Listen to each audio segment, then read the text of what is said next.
Hello everyone, welcome to inspire classes. तो आज का लेक्चर नंबर 8 स्टार्ट करते हैं। हम लोगों ने लास्ट क्लास में कुछ न्यूमेरिकल्स किए थे न्यूटन्स लॉज ऑफ मोशन के ऊपर बेस्ड, न्यूटन के सेकंड लॉ के ऊपर बेस्ड अगर स्पेसिफिकली बोलूँ तो। अभी सेकंड लॉ ऑफ मोशन के ऊपर बेस्ड कई सारे क्वेश्चंस अभी हमारे और भी बाकी हैं। तो आज इस पार्ट नंबर 8 के अंदर हम लोग सारे वही क्वेश्चन कवर करेंगे। काफ़ी अच्छे बहुत सारी वैरायटी के, जबकि एनसीईआरटी के अंदर बहुत क्वेश्चंस दिए हुए हैं इसके ऊपर। मैं आपको काफ़ी बढ़िया क्वेश्चन सारे करा दूंगा आज, ठीक है। उसके बाद जब हमारा लेक्चर नंबर 9 स्टार्ट होगा उसके अंदर हम लोग Newton's third law of motion पढ़ेंगे, जिसको एक्शन रिएक्शन लॉ भी हम लोग बोलते हैं। तो शुरू करते हैं आज का पार्ट नंबर 8। कुछ क्वेश्चंस आएंगे इंपॉर्टेंट से, उनको देखते हैं। देखो आपका एनसीईआरटी में दिया हुआ है एग्जाम्पल 9.5 ग्राफ के ऊपर बेस्ड क्वेश्चन है। किसका किससे ग्राफ है? वेलोसिटी का ग्राफ दे रखा है टाइम से। और एक बात ध्यान देने वाली है, वेलोसिटी सेंटीमीटर पर सेकंड में है। देख रहे हो ना ध्यान से, सेंटीमीटर पर सेकंड में दे रखी है वेलोसिटी, ठीक है। उसने क्या बोला है? Velocity time graph of A ball of mass 20 gram moving along A straight line on a long table is given. एक टेबल पे 20 ग्राम की बॉल चल रही है, उसका वेलोसिटी टाइम ग्राफ ये दिया हुआ है। ग्राफ को कैसे पढ़ सकते हैं कि जब टाइम जीरो था, है ना, टाइम स्लॉट जीरो था, जब टाइम स्टार्ट नहीं करा हम लोगों ने, उस टाइम पे वेलोसिटी थी 20। और जैसे जैसे टाइम स्पेंड होता गया वेलोसिटी कम होती गई, टाइम स्पेंड होता गया। जब 10th पे पहुंच गए हम लोग, जब 10 सेकंड स्पेंड हो गए, उस टाइम पे वेलोसिटी कितनी हो गई? घट के एकदम जीरो हो गई। देखो वेलोसिटी का ग्रीन वाला कर्व नीचे जाता जा रहा है ना, टाइम इंक्रीज हो रहा है, वेलोसिटी घटती जा रही है, और 10 सेकंड के बाद वो ऑब्जेक्ट रुक गया होगा। तो आपसे क्या पूछा है? How much force does the table exert on the ball to bring it to rest. तो उस टेबल ने उस ऑब्जेक्ट के ऊपर कितना फोर्स लगाया जिसकी वजह से वो रुक गया। अब फोर्स निकालना है, तो फोर्स निकालने के लिए sir F is equal to M into A होता है। अब मास तो मुझे पता है 20 ग्राम, मैं इसको किलोग्राम में कन्वर्ट भी कर लूंगा। मुझे एसेलरेशन नहीं पता, तो मुझे एसेलरेशन इस ग्राफ की हेल्प से निकालना पड़ेगा। तो कैसे निकालूंगा इस सिचुएशन में मैं एसेलरेशन? जब सॉल्यूशन करेंगे हम यहाँ पे, तो सॉल्यूशन में क्या लिखेंगे? Acceleration A is equals to V minus you upon t, change in velocity upon time तो होता है। वेलोसिटी कहाँ से कहाँ तक चेंज हुई है? स्टार्टिंग में वेलोसिटी 20 थी, यानी इनिशियल वेलोसिटी 20 थी। बाद में 10 सेकंड जब हो गए तो वेलोसिटी 0 हो गई। तो सर u की वैल्यू तो 20 है, हमें समझ में आ रहा है, और v की वैल्यू कितनी है? फाइनल वेलोसिटी 0 है। तो रख लो ज़रा, 0 माइनस 20। कितना टाइम स्लॉट है? 10 सेकंड पे आके ग्राफ रुक गया ये, तो 10 का टाइम स्लॉट है। 0 माइनस 20 माइनस 20 अपॉन 10 कितना आया? -2 मीटर पर सेकंड स्क्वायर। नेगेटिव क्यों आया एसेलरेशन? भाई नेगेटिव चीज़ ये शो कर रही है ना कि उस ऑब्जेक्ट की स्पीड में डिक्रीमेंट हुआ होगा और वो फाइनली जाके रुक गया होगा, यानी ये रिटार्डेशन है इसके अंदर, तभी ये नेगेटिव दिख रहा है तुम्हें। अच्छा, तुम्हें फोर्स निकालना था, तो फोर्स भी नेगेटिव आएगा, retarding force. Therefore F is equal to M into A। Mass कितना है? मास 20 ग्राम का है। अच्छा, इसमें एक चीज़ और, एक छोटी सी मिस्टेक और हुई है। मैंने जो बोला था वेलोसिटी सेंटीमीटर पर सेकंड में है, तो ये मीटर पर सेकंड स्क्वायर मत लिखिएगा, इसको सेंटीमीटर पर सेकंड स्क्वायर लिखना है ना, गलती हो जाएगी नहीं तो। सेंटीमीटर पर सेकंड स्क्वायर, क्योंकि क्वेश्चन में सेंटीमीटर पर सेकंड दे रखा है, तो मैं इसको ऐसे चला दूंगा। अच्छा, मास ग्राम में है। अब यहाँ पे देखो वेलोसिटी भी सेंटीमीटर में चल रही है, मास ग्राम में है ना, तो इनको चेंज तो करना पड़ेगा ना हम लोगों को, तो हम इनको चेंज ज़रूर करेंगे, नहीं तो गड़बड़ हो जाती है। तो यहाँ से -2 सेंटीमीटर पर सेकंड स्क्वायर आया। सेंटीमीटर को मीटर में कैसे चेंज करते हैं? 100 से डिवाइड करके। तो 100 से जब डिवाइड करूँगा इसको, तो माइनस का 0.02 आ जाएगा। फिर लिखेंगे आगे मीटर पर सेकंड स्क्वायर, ठीक है। तो इसी को मैंने आगे लिख दिया ठीक करके, 100 से डिवाइड करके 0.02 मीटर पर सेकंड स्क्वायर।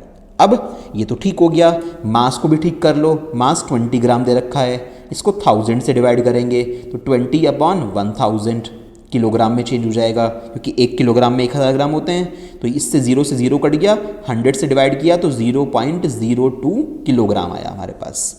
तो मास पता लग गया 0.02 इंटू एसेलरेशन कितना है? माइनस का 0.02 मल्टीप्लाई करोगे, 2 2 जा 4 और 4 प्लेस बाद लगेगा पॉइंट, तो 1 2 3 है ना, इतना 0.0004 न्यूटन, ठीक है। इतने न्यूटन का फोर्स आएगा, और कैसा साइन आएगा इसमें? नेगेटिव साइन आएगा माइनस में। तो इतने न्यूटन का फोर्स उस ऑब्जेक्ट के ऊपर लगा होगा। बात क्लियर हो गई ना? वैसे को बहुत सिंपल सी बात है। एसेलरेशन निकालने के लिए मेरे को पता है V minus you upon t, इनी final velocity minus initial velocity. तो सर जब स्टार्टिंग पॉइंट पे थे तो स्टार्टिंग में वेलोसिटी कितनी है? 20 वैल्यू की है। फिर बाद में कितनी हो गई वेलोसिटी? घटते घटते नीचे ग्राफ आ गया, 0 हो गई। टाइम कितना स्पेंड हो गया, 10 सेकंड का हो गया। तो 0 - 20/10, तो यहाँ से आया 10 2 20 यानी 2 सेंटीमीटर पर सेकंड स्क्वायर, क्योंकि सेंटीमीटर में दे रखा था। सेंटीमीटर को मीटर में कन्वर्ट कर लिया 100 से डिवाइड करके। फिर मास इंटू एसेलरेशन, मास की वैल्यू ग्राम से किलोग्राम में कन्वर्ट कर ली है, एसेलरेशन ये रख दिया, तो माइनस का 0.0004 न्यूटन हमारा आंसर आ गया। इतना फोर्स उसके ऊपर लगा होगा। नेगेटिव क्या शो कर रहा है, मतलब कि सर वो फोर्स ऑब्जेक्ट की स्पीड को घटाने के लिए लगाया गया है। It will decrease the speed of the object and finally that object will come to rest. ठीक है, तो ये अच्छा सा इजी सा क्वेश्चन था, बट यहाँ पे यूनिट्स का ध्यान रखना कि सेंटीमीटर को और ग्राम को हमें चेंज करना होगा। ठीक है, चलिए नेक्स्ट क्वेश्चन की तरफ चलते हैं। इसमें क्या बोला है, 8000 किलोग्राम इंजन, 8000 किलोग्राम का इंजन है ट्रेन का, pulls a train of 5 wagons, यानी 5 डब्बे लगे हुए हैं इंजन से अलग। इंजन तो है ही, इंजन के अलावा 5 डब्बे उसमें पीछे लगे हुए हैं। 5 वैगन्स मतलब जो रेलगाड़ी के अंदर डब्बे होते हैं ना पीछे लगे हुए, जिसमें पैसेंजर्स बैठते हैं, तो 5 वैगन्स हैं वहाँ पे। हर एक का वजन कितना है, 2000 किलोग्राम का है, क्योंकि इंजन तो सबसे भारी होता है, वैगन्स थोड़े हल्के होते हैं। अलॉन्ग ए हॉरिजॉन्टल ट्रैक, उस पर चल रही है ट्रेन ये। If the engine exert a force of 40,000 Newton, अगर इंजन 40,000 न्यूटन का फोर्स लगा रहा है, and the track offers A friction force of 5,000 Newton, और ट्रैक ने कितना फ्रिक्शन फोर्स ऑफर करा, 5,000 न्यूटन का, देन कैलकुलेट क्या क्या, नेट एक्सेलरेटिंग फोर्स और एक्सेलरेशन ऑफ द ट्रेन। देखो मैं डायग्राम बनाता हूँ, यहाँ पे क्या बोला है। एक इंजन है जो 5 डब्बों की गाड़ी को खींच रहा है। छोटे छोटे से डब्बे बना लेते हैं इस तरह से जॉइंटेड।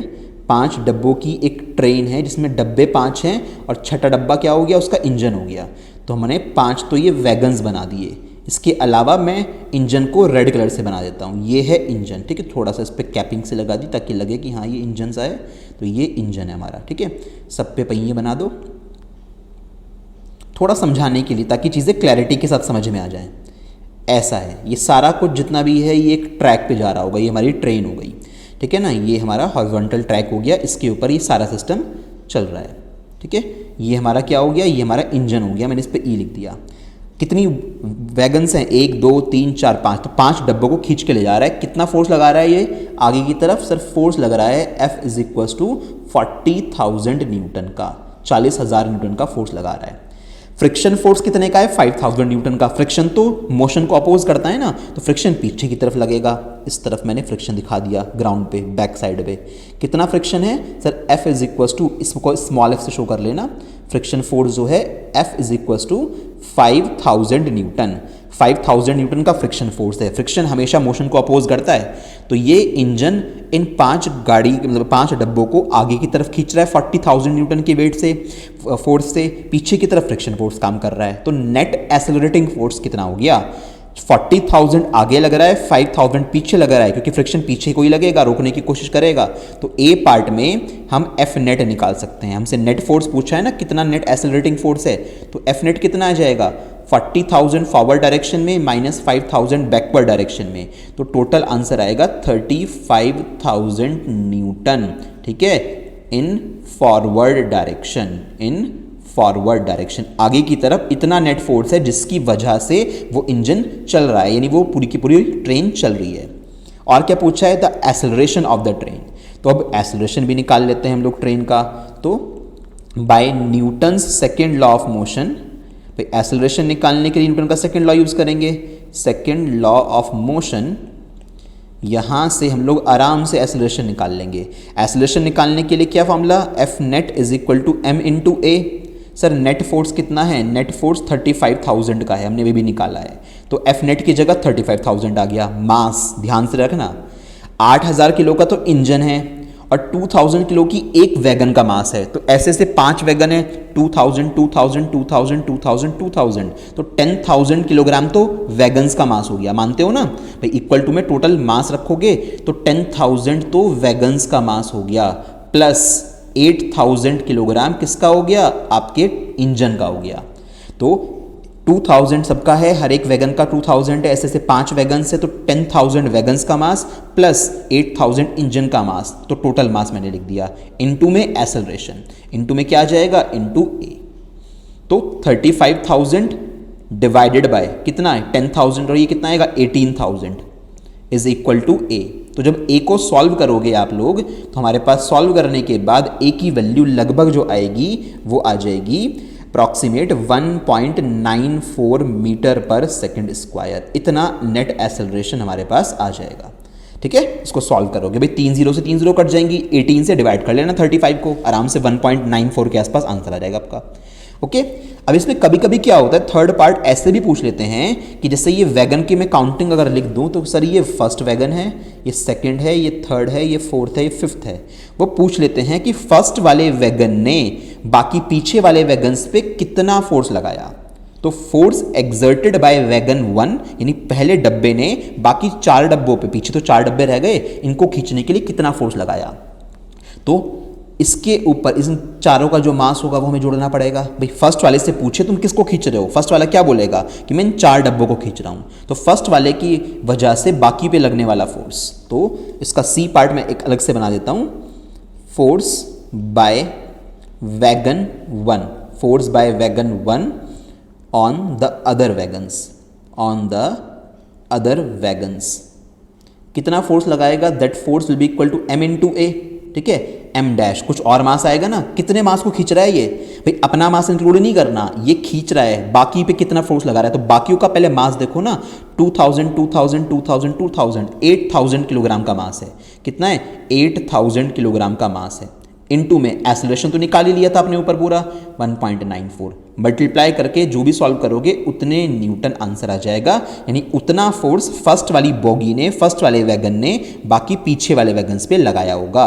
तो फर्स्ट वाला वैगन बाकी को कितने फोर्स से खींच रहा है, बाकी सबका मास इनटू एक्सेलरेशन जो आपने निकाला था, बड़े आराम से आ जाएगा। तो ये काफ़ी इंपॉर्टेंट सा क्वेश्चन है, आपकी एनसीईआरटी का ही दिया हुआ है, तो मैंने आपको डायग्राम बना के इसको समझाने की कोशिश करी है पूरी। ठीक है भाई, तो ऐसे हो गया, सी पार्ट एक्स्ट्रा करा दिया मैंने आपको ये। ठीक है, तो अब इसके बाद आते हैं अगले क्वेश्चन पे। क्वेश्चन नंबर 8 है, एन ऑटोमोबाइल, ऑटोमोबाइल क्या होता है आपका, मतलब ऑटोमोबाइल व्हीकल, गाड़ी हो गई, स्कूटर हो गया, बाइक हो गई, ये सारे जो मतलब फ्यूल से चलते हैं। An automobile vehicle has a mass of 1500 kilogram. What must be the force between the vehicle and road if the vehicle is to be stopped with a negative acceleration of 1.7 metre per second square. वो कह रहे हैं चलते हुए vehicle को अगर stop करना है इतने एक्सेलरेशन से, और व्हीकल का मास कितना है, ये है, तो कितना फोर्स चाहिए होगा, what will be the force. तो बहुत ही आसान सा क्वेश्चन है भाई, आपको मास भी दे रखा है उस व्हीकल का, कितना मास है, 1500 किलोग्राम मास है। कितना एक्सेलरेशन है, नेगेटिव लिखूंगा क्योंकि नेगेटिव एक्सेलरेशन दिया हुआ है, 1.7 मीटर पर सेकेंड स्क्वायर है। तो आप क्या लगा लो, न्यूटन का सेकंड लॉ लगा लीजिए, आपका फोर्स आ जाएगा direct by Newton's second law of motion. ठीक है, by Newton second law of motion अगर इसके बारे में बात करें तो F is equal to m into a. कितना फोर्स निकालना है, कितना मास 1500 इंटू कितना एक्सेलरेशन 1.7। तो अब 1.7 यानी 15 की मल्टीप्लाई 17 से जरा कर लो रफ में, तो 7 5 जा 35, 3 कैरी हो गया, 5 1 जा 5 और 3 8 इंटू 17 1 जा 17, तो 5 आ गया, 8 और 7 15। ठीक है, 1 बचा हमारे पास 255। तो F इज इक्वल टू 25500। भाई मैंने 17 की मल्टीप्लाई 15 से कर दी, 2 0 लगा दिए। अब एक प्लेस बाद पॉइंट लगेगा तो ये 0 डिस्ट्रॉय हो जाएगा, तो 2550 माइनस में इतने न्यूटन का हमारे पास फोर्स आएगा। नेगेटिव फोर्स क्या शो कर रहा है कि ये फोर्स इस ऑब्जेक्ट को रोकने के लिए लगाया गया है, it is a retarding force. ठीक है, बस ये इस चीज को सिग्निफाई कर रहा है कि सर ये एक रिटार्डिंग फोर्स है, ये इस ऑब्जेक्ट को स्टॉप करने के पर्पज से लगाया गया होगा। ठीक है, बहुत ईजी सा क्वेश्चन था ये। तो नेक्स्ट को चेक करते हैं अब। 2 persons managed to push a motor car of mass 1200 kilogram at a uniform velocity along a level road। दो लोग एक 1200 किलोग्राम की कार को खींचने की कोशिश करते हैं। ठीक है, इसको पुश करने की कोशिश करते हैं। एक लेवल रोड का मतलब रोड ऐसे नहीं है, मतलब इस तरह से नहीं है, यूं नीचे या फिर ऐसे नहीं है, रोड बिल्कुल सीधी रोड है, स्ट्रेट रोड है ना। क्योंकि अगर ऐसे वाली रोड हो ऊपर जाने में बड़ी मुश्किल होगी, और ऐसे वाली रोड हो तो नीचे आने में कोई मुश्किल ही नहीं होगी, समझ रहे हो ना। तो लेवल रोड का मतलब बिल्कुल स्ट्रेट फ्लैट रोड है, कहीं से भी उसमें कोई ढलान नहीं है, तो लेवल रोड है। The same motor car can be pushed by 3 persons।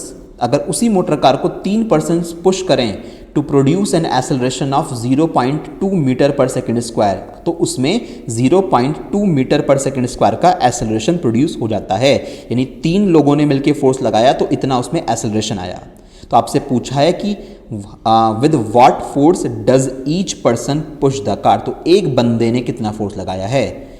Assume that all persons push the motor car with the same muscular effort, हम ये मान के चलते हैं कि तीनों ने बराबर बराबर फोर्स लगाया है। उन्होंने बोला है, ऐसा मान लीजिए कि किसी ने ज़्यादा कम फोर्स नहीं लगाया, तीनों ने बराबर फोर्स लगाया है।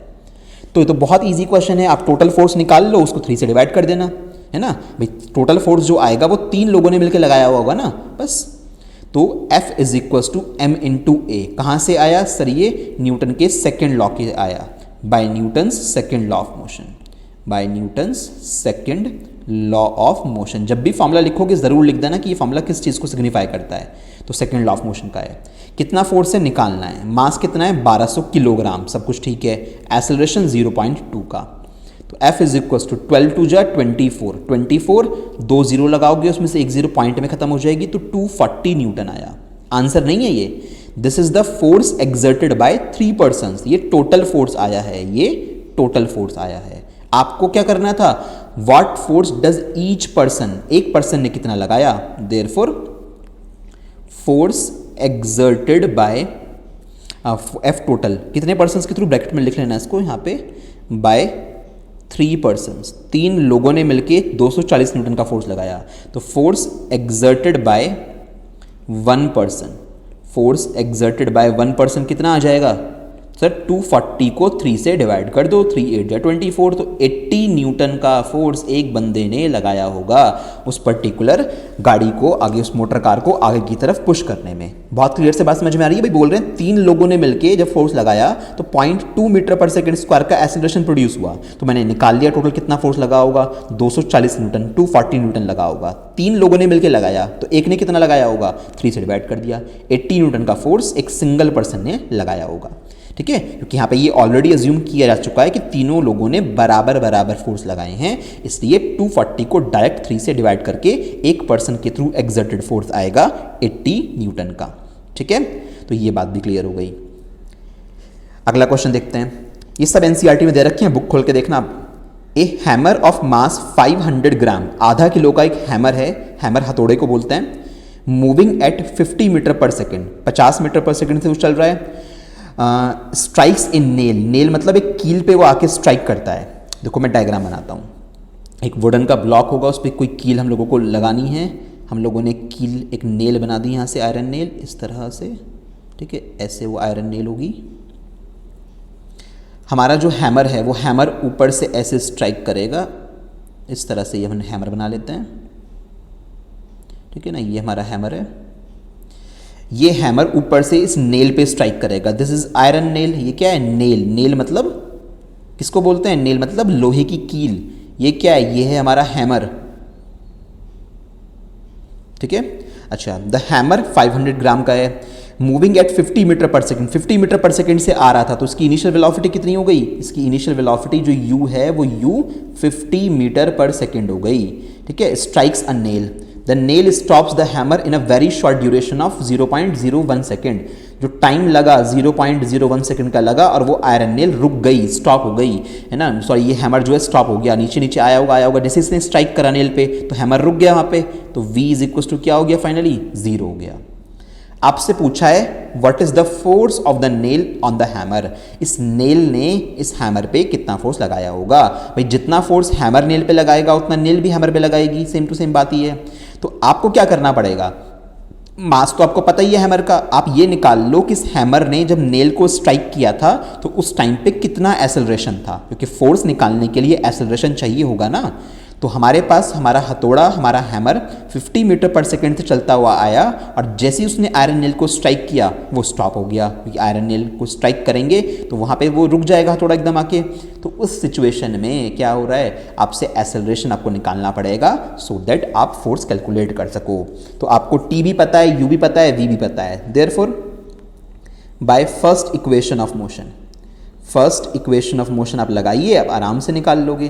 क्या, v is equal to U plus A T. आप चाहो तो डायरेक्ट ए भी लगा सकते हो, a is equal to V minus you upon T. ये एक ही तो बात है, ये और ये फर्स्ट इक्वेशन से तो आते हैं। तो फाइनल वेलोसिटी 0 है, u कितना है, इनिशियल 50 का है, प्लस a आपको पता ही नहीं है, टाइम कितना है 0.01 सेकेंड का है, तो a कितना आएगा माइनस का 50 अपॉन 0.01। सॉल्व करोगे, पॉइंट हटाओगे, 2 0 आ जाएंगी ऊपर, ठीक है। तो इसका मतलब नीचे तो 1 बचा, तो a is equal to minus 5000, ठीक है, minus 5000 metre per second square. बहुत ज़्यादा बड़ी वैल्यू का रिटार्डेशन है भाई, इतनी तेजी से आता हुआ हथौड़ा एकदम रुक गया। नेगेटिव साइन क्या शो कर रहा है कि आपका हैमर स्टॉप हो गया होगा, उसमें रिटार्डेशन आया है, कितने का, 5000 मीटर पर सेकेंड स्क्वायर का, ठीक है। इसके बाद अब फोर्स निकाल लीजिए by Newton's second law of motion, by Newton's second law of motion.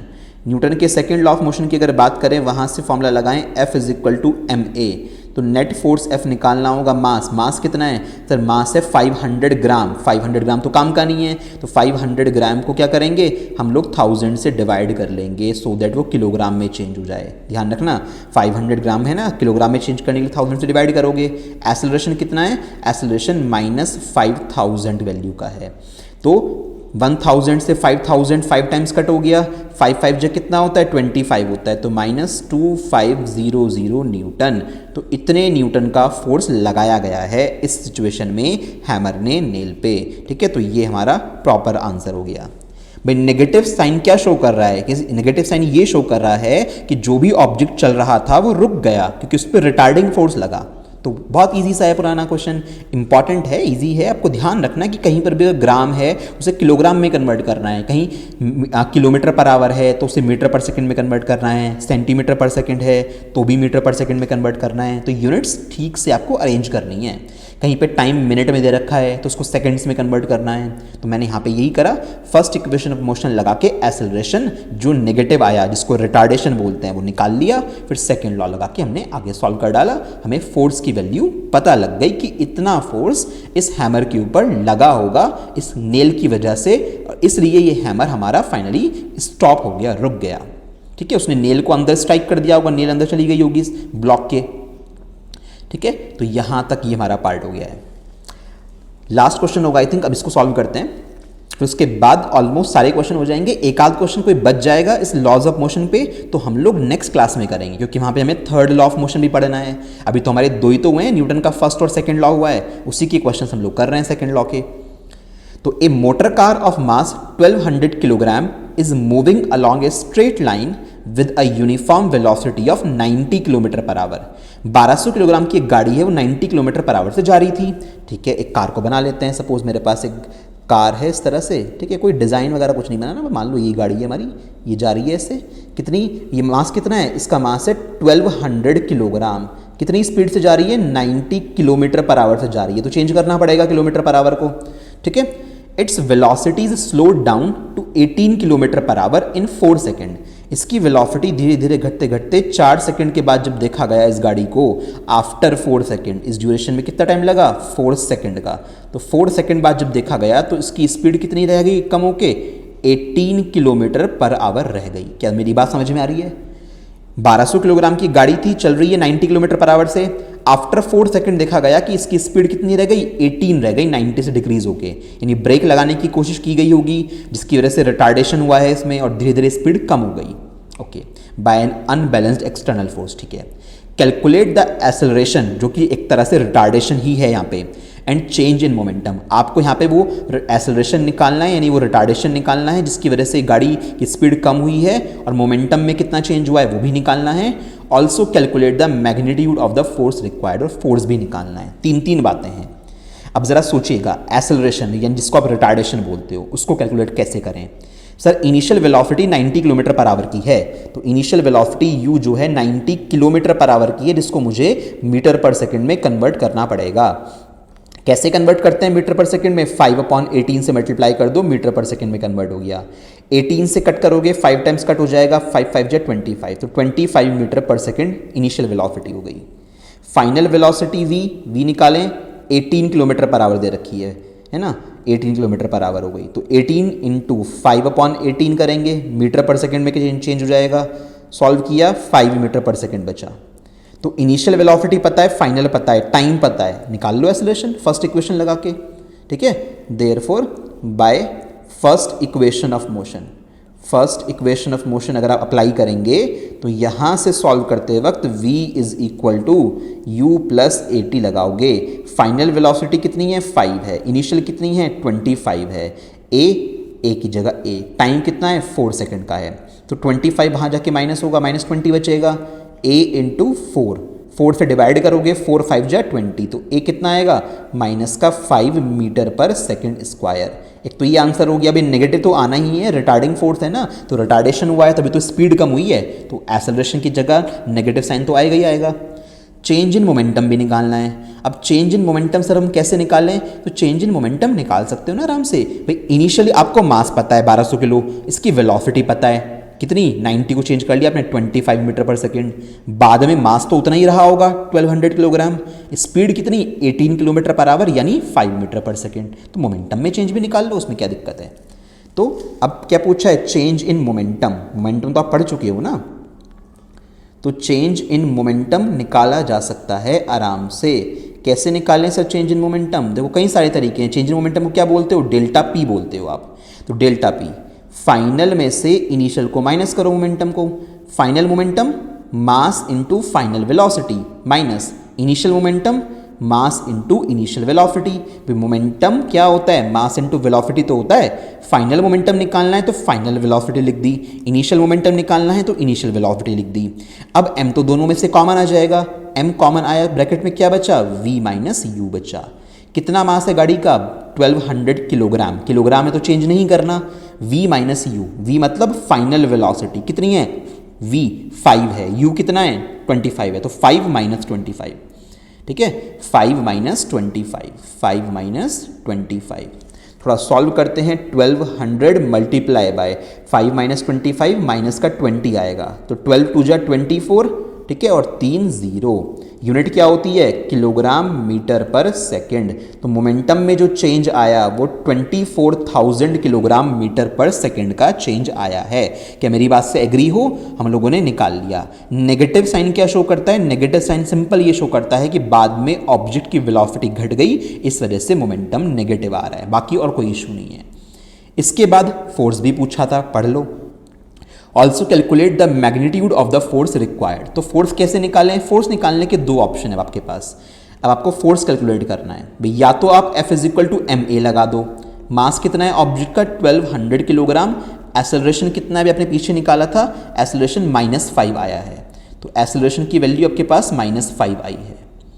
ठीक है, तो यहाँ से मल्टीप्लाई करोगे, 12 5 जब कितना होता है, 60 होता है, तो -60 और 2 0 एक्स्ट्रा, -6000 न्यूटन फोर्स आ रहा है। माइनस फोर्स इसलिए आ रहा है क्योंकि रिटार्डिंग फोर्स है यहाँ पे ये, तो ये ठीक है, ये ऐसे आ गया आंसर।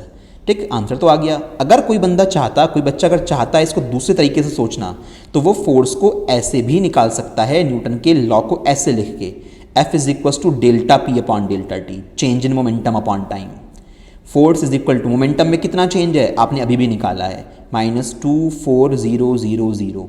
टाइम स्लॉट कितना है, कितने टाइम में ये काम हुआ था, 4 सेकंड में हुआ था, तो अपॉन में 4, ठीक 4 सेकंड। सॉल्व करोगे यहाँ से भी आंसर 6000 न्यूटन ही आएगा। सेम टू सेम आ रहा है, चाहे तो आप F is equal to ma लगा के निकाल लो, चाहे आप delta P upon delta T निकाल के लगा लो, क्योंकि दोनों ही न्यूटन के सेकेंड लॉ के अलग अलग फॉर्मेट हैं, तो सेम टू सेम आंसर आएगा, कोई चेंज नहीं होगा। और इंपॉर्टेंट बात क्या है कि आपको ख्याल रखना है, आप यूनिट्स ज़रूर लगाएं। फोर्स की यूनिट न्यूटन है, मोमेंटम की यूनिट किलोग्राम मीटर पर सेकंड होती है, कहीं पे वेलोसिटी निकाल रहे हो मीटर पर सेकंड है, एक्सेलरेशन लिख रहे हो तो मीटर पर सेकंड स्क्वायर होती है। यूनिट्स का बहुत अच्छे से ख्याल रखिएगा, बच्चे बहुत गलती करते हैं यूनिट्स को नोट डाउन करने में।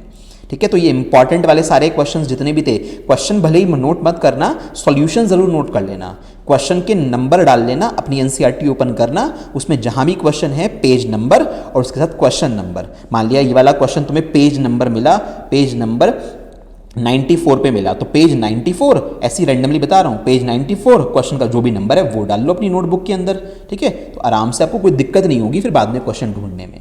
तो क्वेश्चन नोट करने की रिक्वायरमेंट नहीं पड़ती है, सॉल्यूशन नोट कीजिए और उसको समझने की कोशिश करो, फिर बुक उठाओ और बुक से अनसॉल्व क्वेश्चन जो सॉल्व नहीं हुए हैं उनको खुद से करने की कोशिश करो बिना सॉल्यूशन देखे। जब तुम्हें खुद से क्वेश्चन करने आ जाएंगे ना बिना सॉल्यूशन देखे, तब जाके मानिएगा कि आपको न्यूमेरिकल्स सॉल्व करने आ गए, अब आप क्वेश्चन सॉल्व कर सकते हो। ठीक है, तो इसलिए ज़रूरी है। तो जो क्वेश्चन मैंने कराए हैं वो भी खुद से प्रैक्टिस करने हैं, बुक से बिना देखे। सॉल्यूशन नहीं देखना है आपको, एक बार समझ लिया फिर बिना सॉल्यूशन देखे सॉल्व करो। एक क्वेश्चन ये है होमवर्क से, इसको आप हैंडल करोगे, एनसीईआरटी का ही है, आंसर तुम्हें अपनी बुक से मिल जाएगा। एनसीईआरटी में इसको ढूंढ लेना, शायद 16 नंबर पे होगा। ठीक है, तो एक ही क्वेश्चन मैंने आपको होमवर्क से दिया है, बाकी जितने भी मैंने कराए हैं वो सारे क्वेश्चन तो आपको प्रैक्टिस करने ही करने हैं, क्योंकि सारे ही इंपॉर्टेंट है। काफ़ी सारे क्वेश्चन दे रखे हैं इस चैप्टर के अंदर। ठीक है, अभी शायद से 2 क्वेश्चंस और हैं अच्छे वाले जो बचे हैं, अभी नहीं कराए मैंने, वो उनको मैं नेक्स्ट वाले लेक्चर में स्टार्ट करूंगा। और जब वो 2 क्वेश्चन हो जाएंगे उसके जस्ट बाद हम लोग न्यूटन का 3rd law, action reaction law भी शुरू कर देंगे। ठीक है,